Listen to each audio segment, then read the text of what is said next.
rabbin, un maître bouddhiste et un imam. Ça pourrait être le début d'une blague, sauf que non. Et puis le dernier n'est pas imam. Enfin, on a réuni des représentants de 3 religions non chrétiennes, et donc plus méconnues, pour faire un tour d'horizon de sujets de société d'aujourd'hui et vérifier si on est vraiment en pleine crise de foi.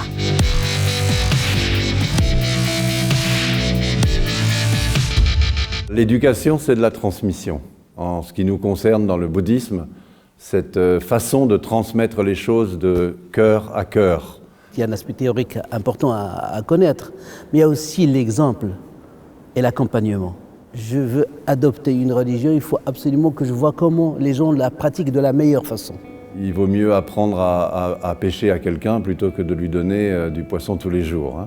On est vraiment dans cette méthode ou cette façon d'éduquer et d'enseigner. L'émergence d'Internet, des réseaux sociaux, des moyens de communication font qu'on échange plus facilement, qu'on est plus proche de l'information, mais aussi de la désinformation. On le sait, c'est aussi le problème.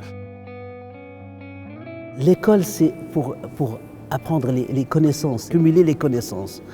Mais la religion, elle donne le sens de la vie. À l'école, on peut apprendre beaucoup de choses, mais on apprend surtout à faire travailler une partie de notre cerveau. La partie, on va dire, rationnelle, intellectuelle. On a chacun un moment de sa vie qu'on passe sur cette terre-là. Est-ce qu'on va le traverser en faisant du mal à autrui et est-ce qu'on va le traverser en aidant autrui? Donc je crois que c'est peut-être aussi cela que nous apprend la religion, c'est à savoir poser les bonnes questions. On est dans une société aujourd'hui où je pense qu'on veut des réponses à toutes les questions et on a parfois du mal à apprendre à ne pas toujours recevoir la réponse ou à ne pas toujours être capable d'intégrer la réponse.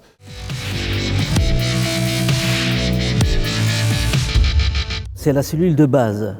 C'est elle qui est le réceptacle du nouveau arrivant.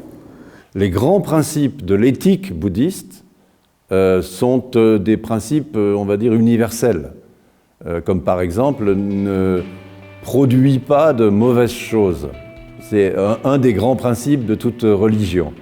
Et c'est ce qu'on apprend à nos enfants quand ils sont tout petits. Alors, je ne sais pas s'il y a une famille idéale, qu'on a un devoir bien sûr d'être les maillons d'une chaîne. Être les maillons d'une chaîne, ça veut dire ne pas être les derniers maillons de cette chaîne, mais être des passeurs. Recevoir cette bénédiction au travers des enfants, eh il faut savoir l'accepter. Si la famille est défaillante au départ, donc d'emblée on crée déjà un problème pour la société. On ne crée pas un élément favorable à la société. On ne décide pas d'avoir un enfant comme ça, parce que c'est le plaisir. Non, un enfant c'est un projet. Être juif, c'est être juif 24 heures sur 24. C'est être juif même lorsqu'on dort. Et donc forcément, le fait, à l'intérieur d'une même famille, de faire cohabiter donc, plusieurs religions qui ne partagent pas cette manière de vivre, forcément pose des difficultés. Il n'y a aucune raison pour que plusieurs religions ne cohabitent pas. Après, ça dépend des personnes. Toutes les religions sont à l'épreuve maintenant. Comment vont-ils gérer la différence au sein même de la famille?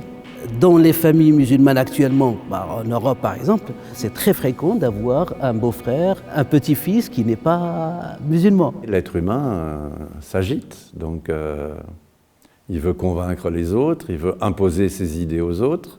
Si je me retranche dans ma religion en me disant voilà, tout est mes créances, on ne s'en sortira pas.